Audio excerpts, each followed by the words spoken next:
McDonald's is putting value back on the menu. Whether you're craving a Big Mac, McNuggets, or sausage, egg, and cheese McGriddles, make it a meal and save. Your favorite is now your wallet's favorite, too. Extra value meals are back.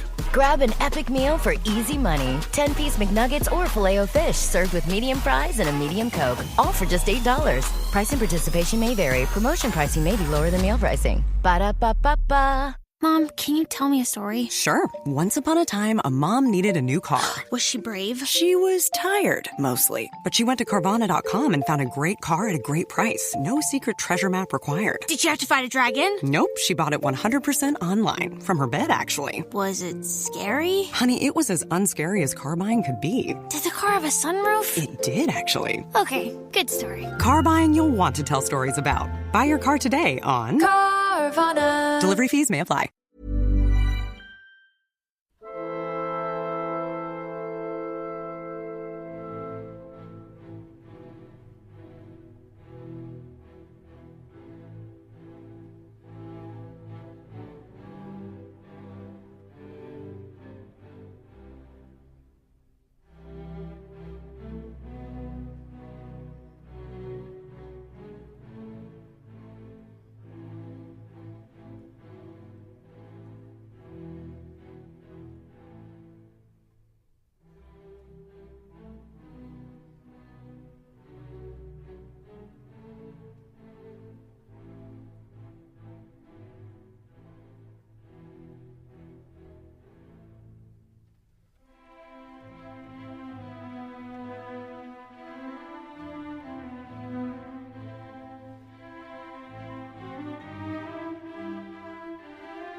Welcome again to the Explaining History podcast. I'm very, very honoured today to be joined by David F. Walbert, voting rights attorney, whose new book, Stealing Elections, American Style, talks about the history of contested and sometimes even corrupted elections from the mid-19th century onwards to the present day. And obviously a very topical question now as we move towards the American midterms later this year.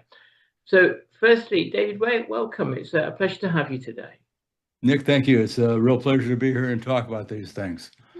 And before we started recording, we were just briefly talking about the book. And I think one of the things that you were just saying is that the purpose of the book is accessibility. Tell us a bit about how the book came about and about the philosophy behind the book. Sure. Well, I spent decades literally in the United States litigating voting rights cases. I started back in the 1970s, and when I first moved to Georgia as a beginning lawyer, I never lived in the South before, but it was a pretty dramatic thing for me.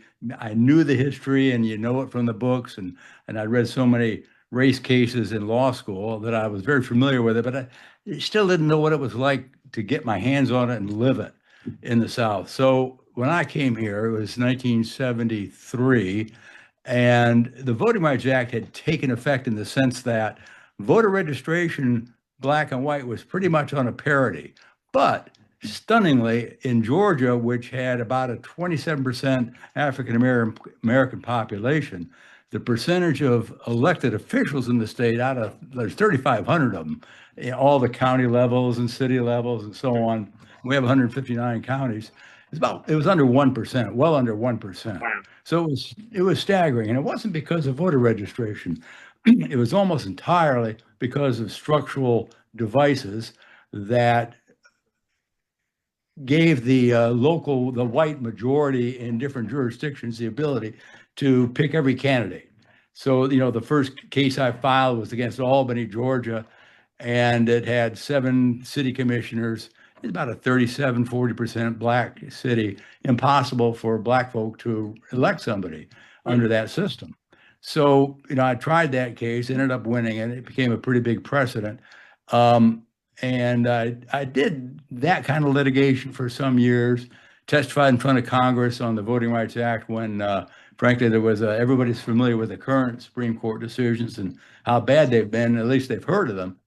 But there's been some awful, equally bad, if not worse, decisions going way back from the Supreme Court. And one of them was 1980, where it basically shut down completely the ability to bring the kind of, we call them vote dilution cases, that I had been doing and that I did in the city of Albany.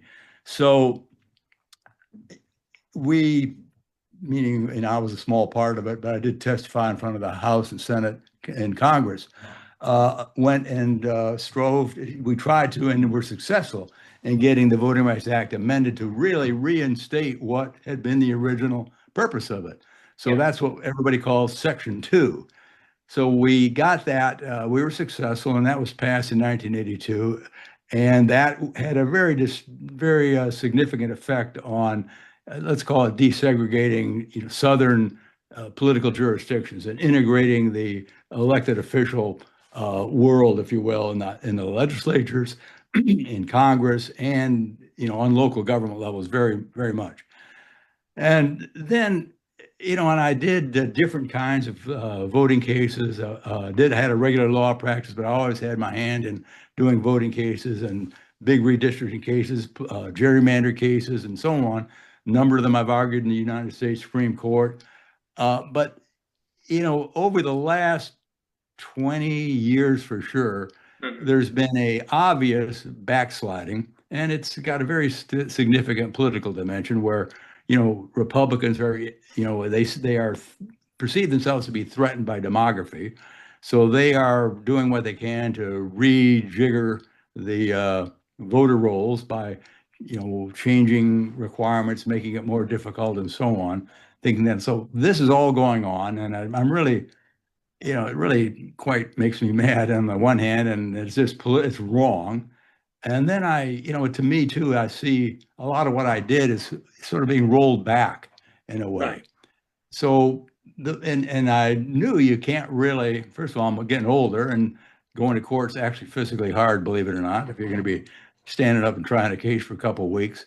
But the bigger issue was with the Supreme Court where it's going, I could see you can't win any kind of significant cases, and Congress is not going to pass anything that's very good at this point. So the book was to try and reach people, general readers, people that are interested in history and interested in the world and interested in a good read, that would educate them onto what's really going on, but very much in the context of our history and how we got here, what has it been before. So the book's a combination of probably half of the book is just some remarkably, I'd call them good stories, but phenomenal stories about actual stolen elections, like for presidents and so on. 1876 being the flagrant one, George Bush being another one, and then of course what happened in 2020 with Trump and the attempted steal. So there's all that in there to kind of give that context, and then some chapters that I think are equally interesting, just about the whole history of the country and how our voting rights have gone. With that period, you talk about the last 20 years, particularly voting rights have been under assault. What is it about that time period? How do we explain that particularly? Well, there's two things, but I think the one that is the overriding issue is what is called the Southern strategy here in the United States. And that was a very explicit understanding between, during the around time of Richard Nixon running in 1968, that deal, if you will, with the white South, that if you give us your electoral votes, we will reverse whatever we can with a warrant. We're going to give you Supreme Court justices that are very hostile to civil rights claims. Yeah. And that's really the genesis of it. So, the first time I argued in the Supreme Court was 1982, and Nixon was, when he took office, there were actually 2 vacancies at that time on the Supreme Court. So he immediately got to appoint 2 people that fulfilled that goal of the Southern strategy. So that's really the genesis of it. And, you know, when this 1980 case I was referring to earlier, that was really the first really big payoff for that deal, where they just stopped. It was shocking. I don't consider myself naive at all, quite realistic, but I was very surprised at that decision. And so it begins in that moment. You have a kind of a Republican Party who, for the last few decades, had very dismal kind of electoral successes. They'd had Eisenhower, but for the most part, for most of the post-war years, you're looking at a kind of a Democrat ascendancy, with the memories of the and the continuation of things like the New Deal and the Great Society, obviously having some successes. And then Nixon basically says it's a very kind of essentially dog whistle racism campaign, where Nixon's talking about criminals, and which is coded for African Americans, and he makes this kind of historic compact, doesn't he, with Southern whites who had always been against the Republicans because of Lincoln, and then suddenly he says, he basically is selling the thing that Southern whites in the civil rights era are looking to buy. There's a way out of all of this. We can limit the damage, or we can reverse what we can. And so it's really a kind of I suppose where we're at now, 60 years on from the civil rights movement. You see that there are elite groups who are very, very patient, and who have taken a very long historical view about trying to overturn key aspects of what happened in the 1960s. And so I suppose that's part of how we explain the last 20 years. I guess there's been an acceleration in that time. Is that? I think that's right. I think what you just described is what took control, if you will, of the Supreme Court, which is, the leading, of course, legal institution. And, there's always because even after the 1980 decision, we were still able to get a good Voting Rights Act passed in 1980. Reagan was the president at the time, and that election occurred in 1980. Now, in 1982, we got the law passed. 1980 election, it was, in November. The Supreme Court decision was in March of that year, the really bad voting rights case. And then we were working on, I got a call right within that week to come up and meet with the then head of the chair of the Civil Rights Subcommittee of Judiciary. And we started work on the bill. And then in the elections in 1982, when Reagan gets elected, 1980, I'm sorry, when he gets elected that fall, we just wonder how anything could possibly, all conservative, but not too bad Democrats in the South got wiped out by really far right Republicans, the beginning of that sort of change. So the Supreme Court was almost a leader of the philosophy. And it just started, as you say, it started getting more and more entrenched in the political system. That Southern, today, if we want to just carry it to today, the kind of the worst of Southern white racism is now expressed by Donald Trump. I mean, it's come all the way to where hatred and demeaning people and racial groups and immigrants is now okay. So it's been an evolution, and Trump is very honest in the sense of saying that we need to do all this to secure Republican control for the next 50 years. Yeah. And so, it's pretty astounding in that way. By that, his supporters, when he says Republican control, I think probably what they hear is white control. I mean, there is a kind of a whole sort of, if you look at demographics, and without going down the route of all these sort of conspiracy theories you read about on the internet, there is demographic change happening in America and in other countries as well. where the white population in America at some point won't have an overall majority. They'll still probably be the largest racial group for many, many centuries to come, but having an overall majority is probably not going to be the case eventually. And I think if for people of a certain essentially racist mindset, this is an existential fear. Not that I want to amplify their views in any way. I often think that, as a former high school teacher of history here in the UK, we teach the civil rights movement to kids every single year. And what you teach is a fairly standard narrative of segregation and the struggles of the civil rights movement, and to essentially a kind of a positive outcome. And I've often argued that the way we teach it is slightly wrong, in that, arguably there aren't just positive outcomes, there's just ongoing struggles.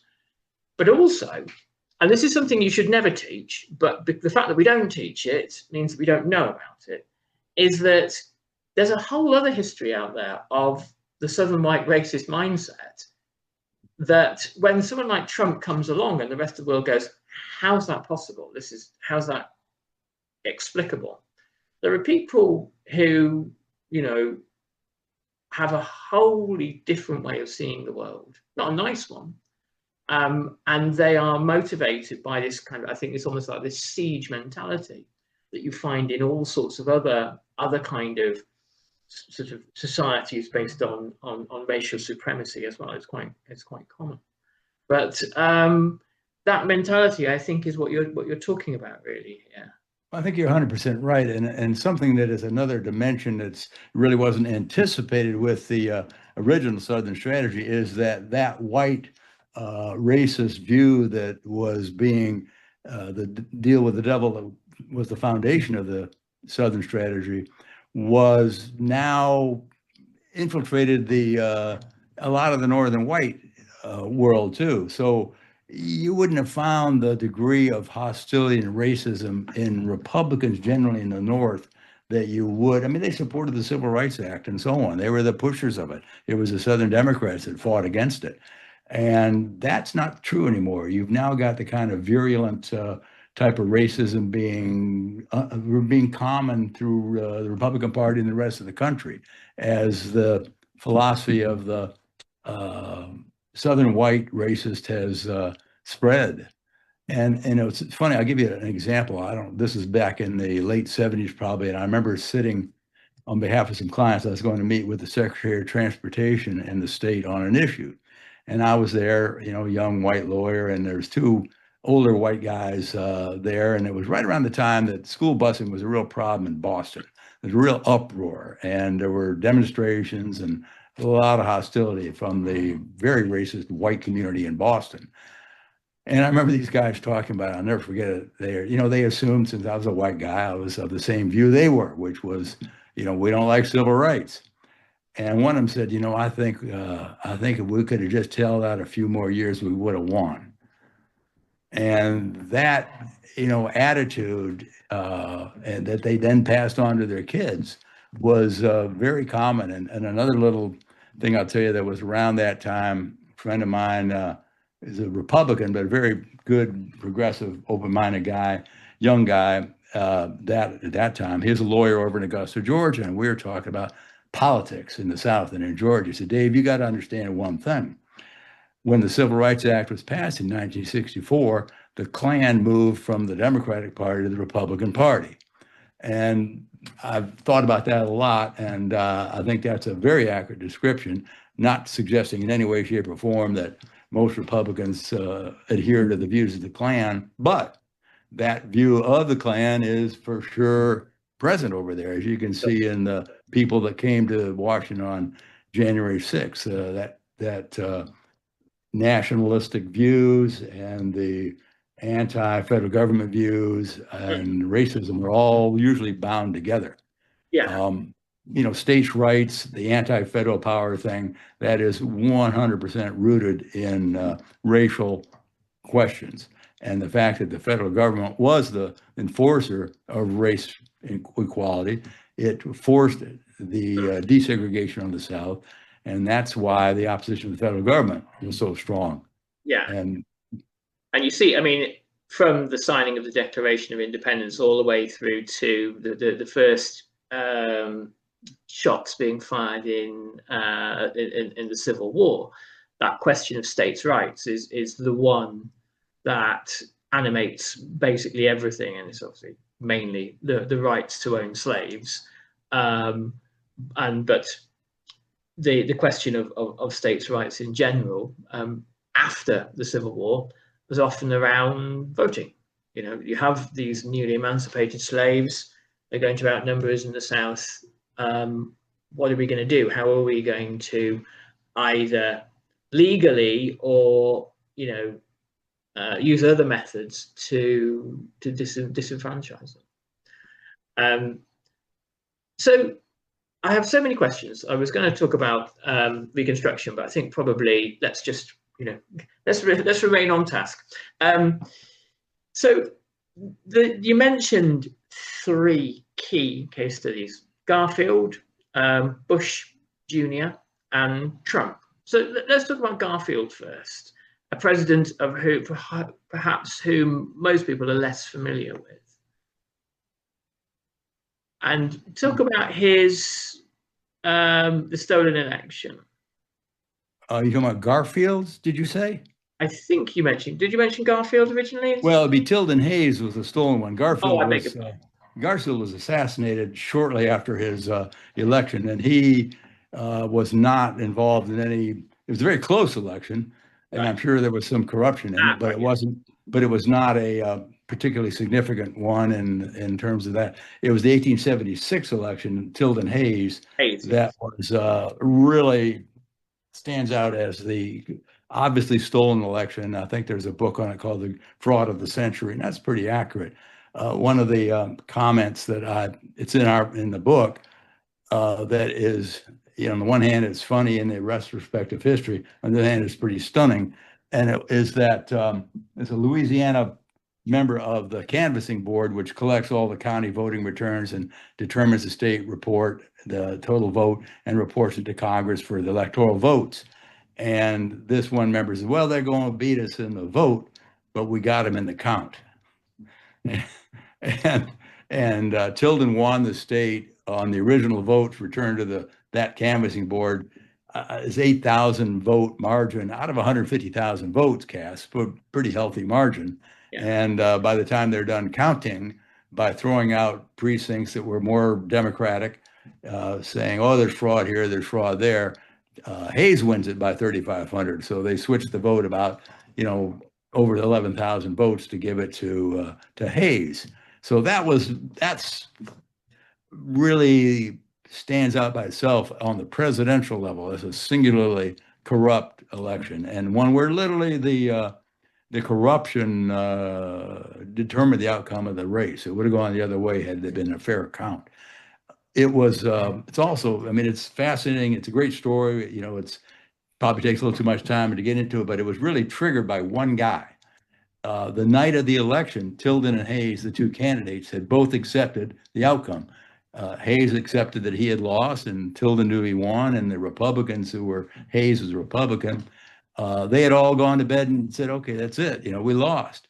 And one guy came in and saw that the vote was, there were only 3 states that were still under Reconstruction, under troop control, under control of the National Army. The rest of them had already been rolled back, if you will, from Reconstruction. And he jimmied up this telegram that he sent to the governors of those 3 states, basically saying that if your state holds, Hayes will be president. Can you hold your state? And he knew that the Republican administrations in those states were very keen on keeping their domination, their control, a lot of corruption involved in it, and they would do everything they could to keep it. So he got telegrams back saying, yes, our state, I can hold our state. Now, fact of the matter is, even he didn't have authority to send that telegram out. He sent it out under the name of the chairperson of the Republican Party, as I recall, either that or the chair of their campaign, one or the other. And he, of course, it was even a fraud in that all three states had to be won. There wasn't any individual state would have gone for Hayes. It wouldn't have turned it. You had to get all three of them. And from then on, it turned into just a ridiculous disaster, really. And it almost triggered a second civil war. The level and the intensity of the anger of the Tilden supporters around the country was, justifiably extremely intense. The governor of Indiana, when all this crooked count was going on in Louisiana, had sent a telegram to the head of the Democratic Party in Louisiana saying, "We've got 100 armed men ready to come. Let us know if you want them."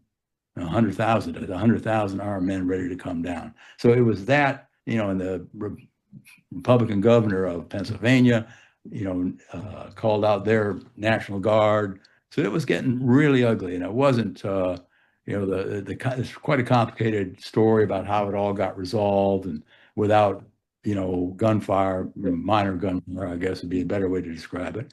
But it's a really quite a chapter, and you can't forget, as you have to know history to know the present, and you have to see the examples of what can go bad. But it wasn't really, the 2020 effort by Trump to get the Congress to reject the votes on the electoral votes for the swing states in order to have Congress declare him president. That's certainly nothing like that has ever happened before. That would be the closest analogy would be the 1876 one, where the electoral votes were stolen, although they were stolen, there's local crookery, if you will, instead of a president of the United States being the leader of the pack, trying to fabricate the count. I suppose the difference is that if you look at Bush and Gore, I mean, all sorts of underhand things certainly happened there at vote counts. I think, was it in Florida? I'm not sure. Yes. Various and it seems to me that probably Bush probably wasn't the kind of the fair and square winner, but when you have a kind of normally a political class that they don't necessarily all like each other, but there's a certain degree of understanding that transitions of power happen, and it's all part of the political game, and so Gore concedes and Bush wins. But Trump is something really completely different from that. He's where I think the drafters of the Constitution, he's the sort of person.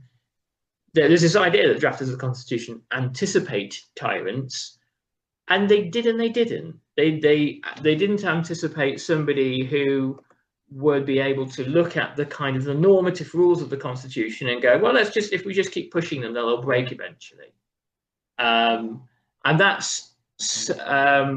seems to be a kind of a key weakness when you're dealing with Trump. And I wonder, will there be somebody when Trump eventually goes with the political will to make the Constitution more robust to prevent? It's a good question, Nick. And I think I would half agree and half disagree with what you just said, because one of the real focuses of the Constitutional Convention and the drafting of the Constitution was exactly that problem of having a king, having a tyrant. And what has happened is less the way the Constitution was written than the way the current Supreme Court has upended it. The whole idea of immunity from prosecution is there isn't a single word in the Constitution that would support that. So this court is always saying, we are the conservatives, we are the strict constructionists, we find no rights in the Constitution that aren't explicit. Well, when they get down to something they don't like, they make it up out of whole cloth. And there is no way you can read that Constitution and say, gee whiz, this guy over here in Article 2, the president, can he be above and beyond and immune from the laws that over here in Article 1, the Congress passes? And there's nothing that would support that. The only thing you could support it with might be saying English precedent of a king somehow gets implicitly brought into the Constitution, which of course was the whole point of the Constitution, to not have that precedent. So I'm afraid, I'm afraid this court has just done possibly irreparable damage to the Constitution, the way it has empowered the president and immunized him from any responsibility under the law, criminal law specifically. And that doesn't bode well for the next presidential election in 2028, does it?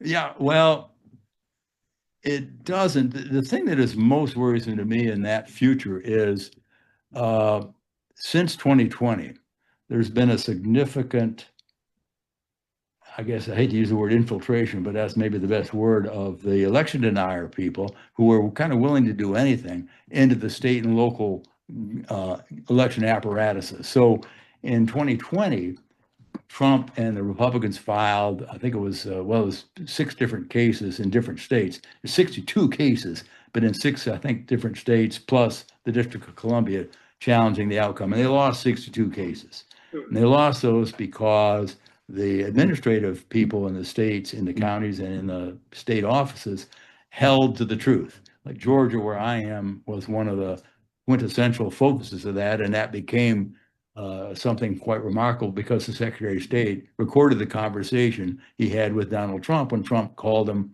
and really, I won't say so vaguely, but made it quite clear that he was insinuating that you will be prosecuted if you don't, quote, find the other 11,000 votes enough to put me over the top.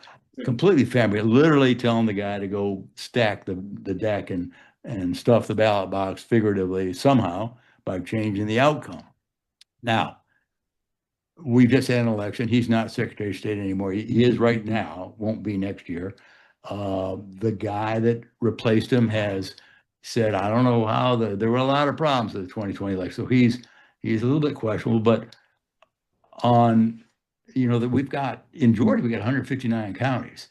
And if one of those counties or 2 of those counties, let's say, refuses to certify an election on a statewide election, the Secretary of State won't be able to determine who won a particular election. And that starts becoming a real problem because there's enough of these people that, and some of them actually believe what they're doing. Some of them are just, crooked, but they are willing to corrupt the political process, the electoral count, to the extent of doing anything they can to give their client, their favored person, who's going to be a Republican, the win. And that worries me more about, the 2028 presidential election. And that's a real problem in the midterms coming up now. And the reason it's actually worse for Congress and the Senate is, under the Constitution, the House and the Senate, and this is actually brought over right almost exactly from English law, the House and the Senate have the absolute power to be the judge of the elections and returns of their members. What that means is, if a Secretary of State were to say that Smith wins, Democratic Smith wins, and it goes to court, it's an election contest, it goes to court, it comes out, Congress doesn't have to, is not bound by that. They can do whatever they want in an election contest before the House and the Senate. And that's really very disturbing because, unlike the 62 cases that Trump lost in 2020, these are cases that are going to be decided purely by politics. It's the House and the Senate. There's no rules of evidence or anything like that. So that's a worrisome thing that could, if the election is close in November this year, I fully expect that kind of problem to arise. Because if you just take what Trump tried to do in 2020, map that same strategy out here, and how does it play out for House and Senate? It plays out the same way, where you can delay the count, you can corrupt it. If there isn't a clear-cut winner in a particular state because the vote is close in a particular district, and then you've got let's say it happens in Texas or in Florida, where the state government is very supportive of, of an election steal claim. they will create as much problem as possible if there's a close congressional district race in Texas decided by a percent. And that is the kind of district of a half a dozen of those districts out of the 435 in that country is going to determine the winning majority in the House.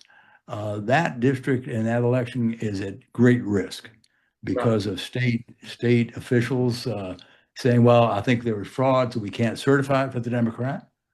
So you leave that seat open temporarily, and it goes to the House to make its own decision as to who won it. And that's going to be a political decision. So that's true in the Senate too. It gets complicated. We won't go into all the details of how that plays out, but that's a real danger. Well, we must finish in a moment, David. It was a real pleasure to talk with you today. The book currently available in all good bookshops. Yeah. I mean, any bookshop, any book, whoever your regular book person is, can get it if they don't have it stocked. It's actually, the release is September 3 in the United States. And I think I don't know the day in October, but it's in October for the rest of the world. So it'll be physically available in the UK in October. Okay. So as we always remind everyone on the show, if you can buy from an independent book retailer, please do. They need your help, they need your support. If you can't get it from an independent bookshop, go directly to the publisher, and I'll put the links in the show notes below. David, and Nick, if I could say, it's a good British company. It's Bloomsbury is the publisher. I mean, it's the American arm of Bloomsbury, but all your British audience certainly should be going directly to Bloomsbury. Absolutely, and getting that it's there. a patriotic thing to do. David, it was so nice to talk with you today, and Thank you, Nick. Perhaps we can catch up at another time when we're at a moment of democratic decision making in America. But best wishes, and hopefully we speak again. Thank you. You're welcome. Bye-bye. Bye.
Thank you for listening to this episode of Explaining History. This podcast is an independent production, and it's listener support that keeps these conversations going week after week. If you find value in the show and want to help cover the costs of research and production, please consider making a contribution. You can join our community on Patreon or make a one-off donation. Just follow the links in the show notes for this episode.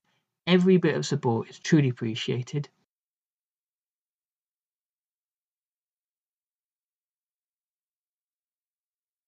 Thanks again for listening.